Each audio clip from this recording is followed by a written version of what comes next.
ახლა ხანს გამოვედი სასამართლო დარბაზიდან სხდომის მიმდინარეობს ისე და მზიას ერთ-ერთმა ადვოკატმა თქვა ასეთი რამ რომ რა თქმა უნდა გამართლება ამ საქმეში ჭირდება უპირველეს ყოვლისა მზიას მაგრამ მზიას გამართლება ასევე ძალიან მნიშვნელოვანი გარემოება და ფაქტორი არის თვითონ პოლიციისთვის მოჭარბებული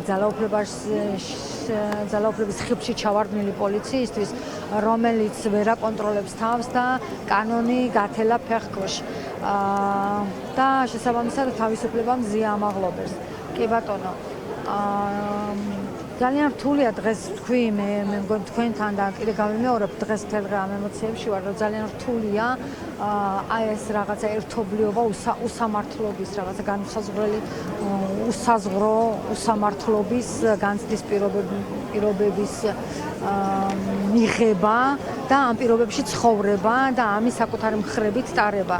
ეს რა თქმა უნდა დღეს ყველაზე კარგად გამოჩნდა ეს, როდესაც აქამდე გქონდა ფრაგმენტულად ეტაპები, ვთქვათ, ეპიზოდები, როცა იქ პოლიციელები აძლევდნენ ცრუჩვენებას ერთ-ერთ სამობდა, მეორე სამობდა და საერთოდ ყველაფერი ეს მზიას საქმე არის სიცრუეზე დაფუძნებული და მერე იქ იყო მერე პროკურორის ბრალი, რომელიც ასევე აბსურდულია, რომ თითქოს მზიას ჰქონდა რაღაცა შურისძიების მოტივი ამოძრავებდა უცნობი ადამიანის მიმართ, ხო, ბრალის ერთ-ერთი შემადგენელი ნაწილია იქ რაღაც პოლიტიკოსების განცხადება. ანუ ეს ყველაფერი ერთად რო იკრება და ერთად ხედავ, ეს ყველაფერი არის ძალიან რთული აღსაქმელი და ძალიან რთული აღსაქმელი, რა თქმა უნდა, ეს მზიასთვის პირველ რიგში, ჩემთვის ყველასთვის რთული აღსაქმელია იქნება ეს, იმიტომ რომ ასეთი ტიპის სახელმწიფოში ცხოვრება არის არ ვიცი, წარმოუდგენელია ასეთი ტიპის სახელმწიფოში ცხოვრება ნებისმიერი ადამიანისთვის.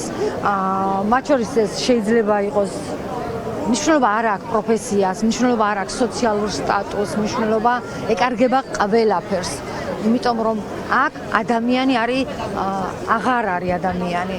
მე ასე ხარისხოვანი კი არ არის, აქ ადამიანი აღარ არის, აქ არის სისტემა, რომელიც ანადგურებს ყველაფერს, იმიტომ რომ თვითონ იყოს მუდმივად.